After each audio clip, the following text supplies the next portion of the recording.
오늘 제목은 같이 한번 읽어볼까요? 시작. 함께 걸어요 말씀의 길. 아멘. 여러분 혹시 과거에 길을 잃어버려서 굉장히 난처했던 경험이 있으신지 모르겠습니다. 제가 청년 때 청년 2명과 서울 신림동에 있는 관악산을 등산을 한 적이 있었는데요.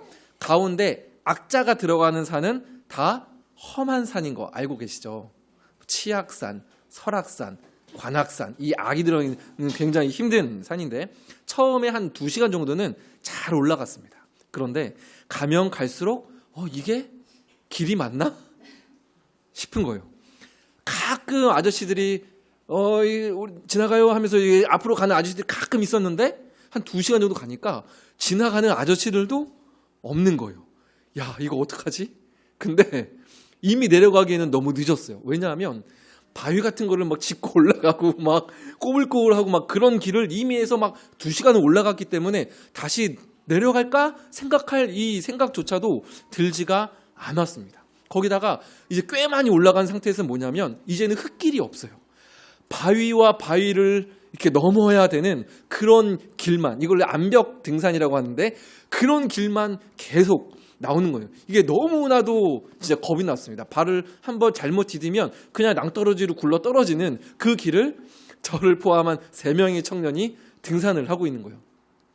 그래서 제가 이렇게 딱 뒤돌아서 봤는데 제가 이제 가장 나이가 많아가지고 뒤로 봤는데 2명은 막 진짜로 울려고 하는 상황이었고 마음속으로는 야 이거 진짜 119에 연락이라도 해야 되나? 그래서 헬기 타고 내려가야 되나? 이런 생각을 막 하기도 했습니다. 근데 어쨌든 다시 뒤로 못 내려가기 때문에 계속 앞으로 갔는데 다행히도 사람이 다니는 코스이기는 했습니다. 그래서 결국 꼭대기까지 오르기는 했는데 그 꼭대기에서 바로 밑으로 내려올 때는 어떻게 내려왔는지 알아요? 밧줄을 잡고 내려왔어요. 밧줄을 잡고. 그래도 여기가 어디였지 하고 어저께 다시 한번 인터넷을 검색을 해봤더니 거기가 관악산에 그 헬기장을 지나쳐서 연주대라는 곳으로 내려오는 가장 힘든 코스를 등산도 별로 못한 안 해본 3명의 청년이 가서 내려온 거죠. 근데 그래서 그 블로그에서 인터넷 사이트에 보니까 거기를 다녀왔던 어떤 사람이 이런 말을 써놨더라고요. 제가 읽어볼게요. 정신 똑바로 차리고 올라가야 하는 난코스였는데 살면서 이렇게 무서운 산은 처음이다 싶을 정도로 가팔랐다. 관악산은 헬기장에서 연주대까지가 제일 무서웠다. 이게 제가 청년 때 갔던 그 코스입니다. 연주대가 제가 갔던 이 코스인 거죠. 그때 등산을 잘하는 누군가가 저와 함께 했었다면 아니면 일로 가면 어려워요. 여기는 힘들어요. 이쪽으로 하는 게 좋아요라는 어떤 안내판이라도 하나 있었다라고 한다면 어땠을까? 얼마나 그때 그런 생각을 많이 했는지 모릅니다. 오늘 말씀은 시편 119편인데 성경에서 가장 구절이 많은 성경이에요. 무려 성경책 가지고 있는 친구는 몇 절인가 볼래요? 119편이? 엄청 많죠. 176절입니다. 성경에서 제일 많아요. 176절. 반대로 제일 짧은 거는 2절입니다. 2절. 이것도 시편에 있는데 제일 길어입니다. 그런데 이 엄청나게 긴 이 성경 119편을 딱 한 문장으로 요약할 수 있습니다. 요약하면 무엇이냐면 나는 주님의 말씀을 사랑합니다라는 사랑 고백이에요. 사랑 고백. 말씀을 향한 사랑 고백이에요. 176절이 전부 다 말씀을 사랑합니다라는 고백이에요. 그래서 시편을 쓴 이 사람이 제가 목사님이 위험한 등산을 했던 것처럼 힘들고 어려운 일들도 많이 겪었어요. 이 119편을 쓴 사람도 막 엄마, 할아버지, 할머니가 막 포로가 되어서 전쟁 때 죽기도 하고 포로 되고 다른 나라에 끌려가기도 하고 그런 거를 보면서 하나님 나는 정말 말씀이 필요합니다. 말씀이 나의 빛입니다. 말씀으로 나를 도와주세요. 라고 하나님 앞에 편지를 쓴 글이 오늘 우리가 읽은 119편입니다. 그래서 이 시편을 쓴 시인이 가장 먼저 첫 번째로 하는 말이 무엇이냐면 바로 이겁니다. 저를 한 번만 따라해 주시면 좋겠습니다. 말씀의 길을 걷는 자는 복되도다. 바로 첫 번째로 말하는 게 이겁니다. 말씀의 길을 걷는 자, 말씀의 길을 따라가는 자는 복되도다라는 겁니다. 1절 말씀 한번 보여주시겠어요? 같이 한 번만 읽겠습니다. 시작. 행위가 온전하여 여호와의 율법을 따라 행하는 자들은 복이 있으며. 페이지 한번 넘겨주시면, 자, 여기서 1절에 말하는 행위가 온전하여서, 행위는요 길이란 뜻이에요. 길. 그리고 행하는 자들은 길을 걷는 사람들입니다. 그래서 이거를 그대로 가져가면 우리 친구들 모두 다 앞에 밑에 있는 문장 한 번만 같이 한번 읽어보겠습니다. 시작. 복이 있도다 하나님의 말씀의 길을 따라 걷는 사람이요. 하나님의 말씀을 따라가는 사람이 복이 있도다라는 말입니다. 그래서 이 복이 있도다라는 말인 그 히브리어로 아슈레라는 그런 말이거든요. 그래서 성경의 1절에는 행위가 온전하여라고 말을 하지만 히브리어 원래 맨 처음 쓰여진 그 말은 뭐냐면 복이 있도다라는 감탄사로 쓰였어요. 감탄사로. 복이 있도다 말씀을 따라가는 사람들이여. 이렇게 이 시인이 외친 겁니다. 자, 그럼 우리가 질문 하나만 해볼게요. 뭐냐면 왜 말씀을 따라가는 사람들이 복이 있을까? 자, 첫 번째는 말씀을 다 따라가면 그 끝에는 하나님이 계시기 때문에 그렇습니다. 세상이라는 산을 등산을 하면서 땀도 나고 힘들고 넘어져서 까지기도 하고 막 그런 우리의 땀과 눈물을 말씀을 따라가면 하나님이 계시기 때문에 그 하나님이 우리의 눈물과 땀을 닦아주시면서 수고했다고 안아주실 그 하나님이 계시기 때문에 말씀을 따라가는 사람은 복이 있습니다.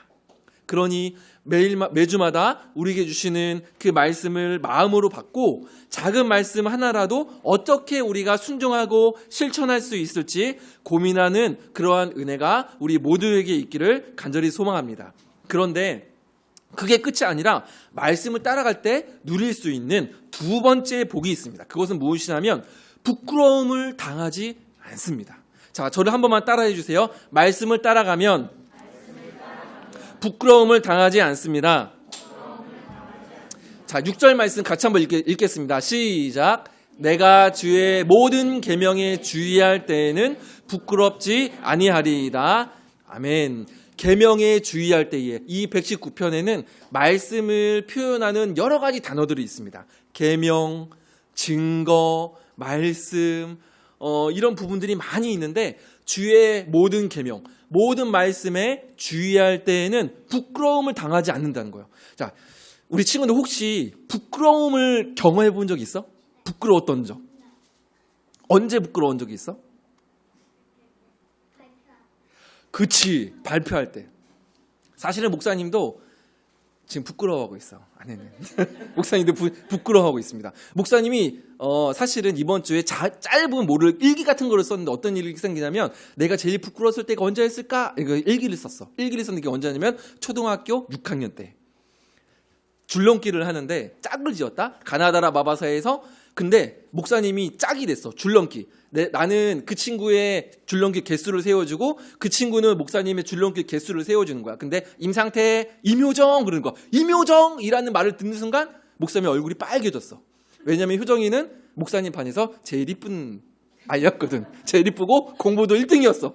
줄넘기를 하는데 목사님이 줄넘기 꽤 잘하거든. 잘했는데 하다가 그 효정이가 앞에 있으니까 어떡하지?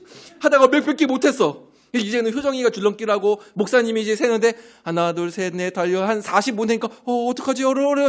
머리가 꼬여가지고 하나도 못 셌어. 그래서 나중에 선생님한테 상태야 너 뭐 했어? 왜 하나도 못 세었니? 그랬더니 옆에 있는 친구들이 뭐냐냐 상태가 효정이를 좋아한대요. 그래가지고 목사님 얼굴이 토마토처럼 빨개졌던 그 경험이 있어서 이번 주에 일기를 썼었는데 어쨌든 여러분 정말 부끄러운 경험이 우리 모든 사람들이 맨 처음 아담과 하와에게도 이 부끄러운 경험. 이 아담과 하와가 죄를 짓고 죄인이 되자 제일 먼저 찾아온 감정이 부끄러움이었어요.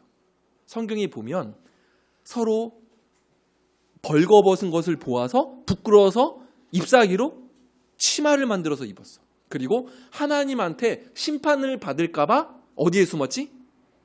나무 누구야? 이든이지. 잘했어. 나무 뒤에 숨었어요. 바로 이 죄인이 됐을 때 가장 먼저 찾아온 감정은 부끄러운 마음, 즉 수치심입니다. 그러나 오늘 6절 말씀에 있는 것처럼 말씀의 길을 따라가는 사람들은 부끄러움과 심판을 당하지 않습니다. 그래서 고개를 들고 당당하게 주어진 하루를 살아갈 수 있습니다. 우리 친구들 특별한 능력이 나에게 없어도 때로는 다른 친구들은 공부를 잘하는 것 같은데 나는 수학을 잘 못해. 그래도 다른 친구들은 돈이 많은 것 같은데 나는 돈이 별로 없어.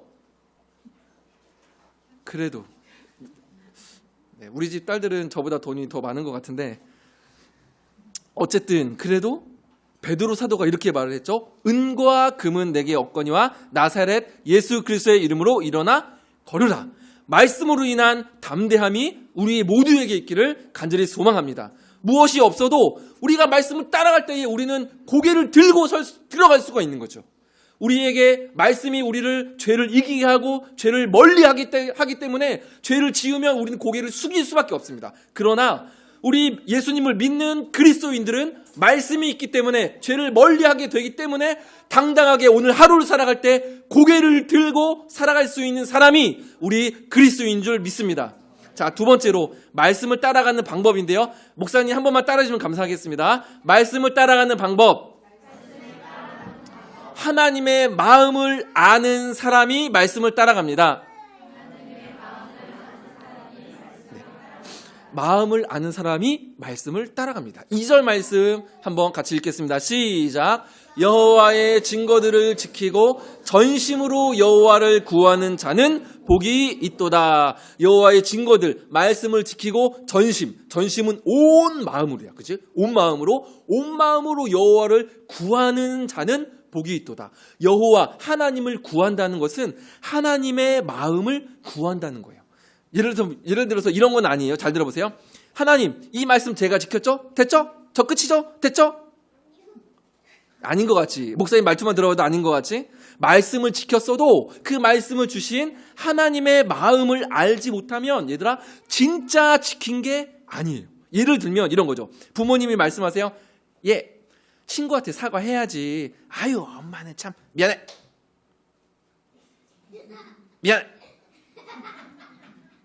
사과한 거예요?